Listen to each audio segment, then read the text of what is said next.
Here we go, boys. We have a new Pokemon Sword and Shield online competition, and this one looks like it's gonna be good, and it's called the Armor Beginnings. So much like we saw with the Galar Beginnings, this rule set is going to be based around Pokemon that can be found in the Isle of Armor, and that's to celebrate the release of the Isle of Armor expansion. Note, you do not need to own an expansion pass to take part in this competition, and you also don't need an expansion pass to get a hold of Isle of Armor Pokemon. So, sign up period. Wednesday, July 15th at 10 p.m. Pacific time, so pretty much when it was announced, until Thursday, July 23rd at 4:59 Pacific time, because it starts at 5 p.m. Pacific time, 0 UTC, all of those other numbers that we're kind of familiar with the online competitions. So, to register, launch Pokemon Sword and Shield, enter the verse menu, go to the Battle Stadium. You know what?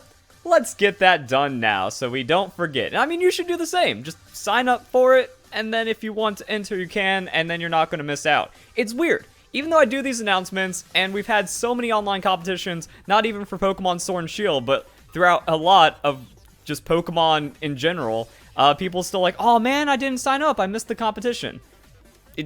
There's pretty much no excuse for missing a competition at this point. It's on your Nintendo Switch. You just go into the Nintendo Switch, and then you go to the news thing I was just on, and you sign up. Or if you go online, it says they're accepting entries. Also, you have to go and claim rewards from past events before. It was the Ultra Ball Guide tee for the May International Challenge, but this one is not an international challenge. That's why the rules are going to be different. This is going to be a single battle tournament, so we can actually see some of the rules right here. Single battle, Armor Beginnings, 3 Pokemon, so Battle Stadium rules, and then there's going to be specific Pokemon that are allowed, and just press A to enter. GG, easy, just like that.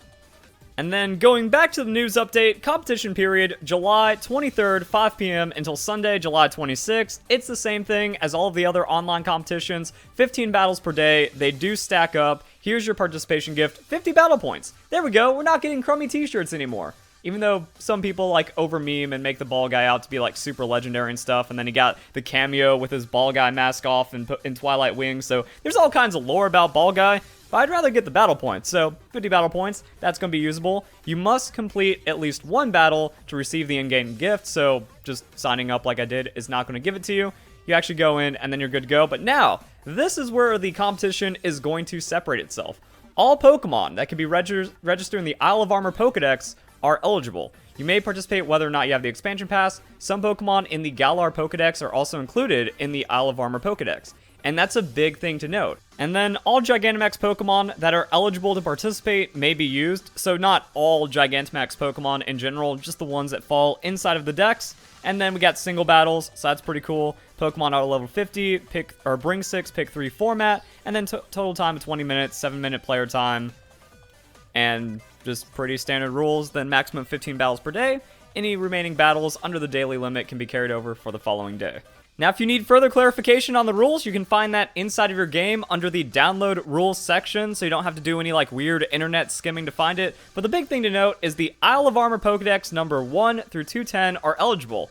Now, if you've been paying attention, just over 100 Pokemon were added in with the Isle of Armor, but then there's also over 100 returning Pokemon from the Galar region, or like 100 Pokemon found in mainland Galar that are also appearing in the Isle of Armor, and those are going to be usable as well. So it's pretty good to note which Pokemon are going to be allowed compared to the returning ones and the new ones. I just wanted to go onto the Bulbapedia list. We can find list of Pokemon by Isle of Armor Pokedex number. Then we can scroll down and kind of see all of the Pokemon that you could potentially bring. Blissey is gonna be a big one. This Pokemon is going to be a must-bring for many teams. I'm probably going to run it or Chansey depending on which one I'm feeling like bringing for my team. But as we can also see, there's returning Pokemon. Greedent is in the regular Galar Dex, and if you want to bring it, you can. So we got Wigglytuff, we got all the new ones, we got some returning ones. I'm just going to kind of scroll through and give you guys ideas as to what might be going on inside the game. We have Flapple and Appletun being usable. I mean, Appletun is a really, really good tank, so depending on the potential ice Pokemon that we're going to see, might be a decent bring as a tank option. Talonflame, that's going to be one that you're going to see all over the place, so prepare to deal with that in some kind of way. Luxray, Klefki does bring some Prankster, not as strong as in other generations as it feels, so maybe we're going to see some Klefki, maybe not. Can be very disruptive to some teams depending on their composition. Alakazam is just strong. Maybe we're going to see some of that with this reduced dex. It's a further reduced dex on top of reduced dex, and then just like a really good balance of competitive Pokemon, but some are still going to have opportunities to take over, like Gyarados. You just Dynamax it, you get Moxie, you get Speed, and then you run over a team, and there's not going to be as many tanks that can kind of offset that, potentially. So we're going to have to go through the list and we're going to see how the meta develops, but it's going to be kind of wacky. Like, it's just going to happen, and there's not going to be too much prep for it, but you can maybe anticipate or just bring a wacky team for yourself. Mantine, insane special defense tank. Now, Rotom can be found on the Isles, so that's going to be problematic with Electric. Pelipper, that'll bring Drizzle if you need it, or if you don't want to bring that with the Politoed. So we got Lickilicky, Buffalon, Dunsparce, Dreadnought, good Pokemon. Goodra as a massive offensive special defense tank. We also have Excelgor and Escavalier. Excelgor's a meme. You Scarf Gambit, you take something out. Escavalier's dangerous. Now, this is where things get weird, because Charmander is not available on the Isle, but Venusaur and Blastoise are, with their Gigantamax forms. So some of the Gigantamax roster are just going to bubble up, and some of the new Gigantamax Pokemon also definitely usable. Scolipede, Baton Pass Cheese, you might see it. Amoonguss, always a nasty Pokemon. Comfey is one of the best Pokemon on the Isle. Go watch my battle videos. See what that thing can do. I'm most likely going to bring it, but I also want to see what other options I have, because you don't have the Galarian starters, so it's not like you can back up a Comfey with some crazy offensive power from like a Rillaboom or a Gigantamax Cinderace, and that's kind of what my composition hinged on. So we're going to see if we can get some new combos in the restricted decks. I think people sleep on Tangrowth and like Eviolite Tangela, to be honest. Those Pokemon can do some really nasty things. Pikachu Evolutionary Line. Zoroark is cheeky, even though it's not like super strong. And then we see some Pokemon that we're already familiar with, like the Barraskewda. Starmie's a new one. Urshifu, of course, is going to be usable. You might see its Gigantamax. The Gigantamax Urshifu not really as prioritized as just like regular Urshifu, just kind of coming in and slapping out things with crits. But it's going to be interesting to see. Magnezone has been one of the most problematic Pokemon for me because I like running setup fairies, and it just nukes everything out. Surprisingly good, and there's not like a lot of Earthquake. So this Pokemon really just like Dynamaxes and takes out two Pokemon, and there's not really too much you can do about it. Sharpedo's good. Wishiwashi hasn't really gotten too much play, unfortunately, in the Isle of Armor, or just in Generation 8 in general. Scizor's really strong, as always. Toxapex is in, guys. Prepare yourselves for the Toxapex. Toxapex Amoonguss combo. I think, like, with the lack of offensive pressure, you might just be able to run triple tank comps very effectively, but also just like tech in a couple of sweepers to anti-sweep their sweep.